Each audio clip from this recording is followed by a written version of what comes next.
মৃত ব্যক্তির নামে কোরবানি দেওয়া জায়েজ আছে কিনা? হ্যাঁ, মৃত ব্যক্তির নামে কোরবানি দেওয়া জায়েজ আছে, সেটা মুস্তাহাব। সেটা কি?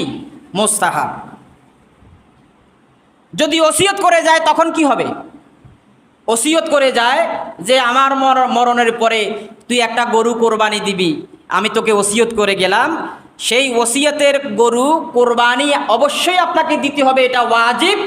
এবং ওই ওসিয়তের গরুর গোশত আপনি খেতে পারবেন না, সদকা করে দিতে হবে। কি করে দিতে হবে? সদকা করে দিতে হবে। মনে থাকবে?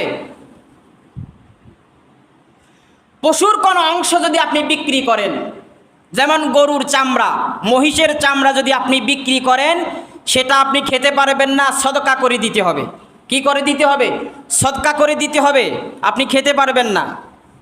আর যদি মনে করেন যে না, চামড়াটা আমার প্রয়োজন, আমি চামড়াটা দাবাগাত করে আমি ব্যবহার করব, তাহলে সেটা আপনার জন্য জায়েজ আছে। কথা বুঝতে পেরেছেন? পারিশ্রমিক হিসেবে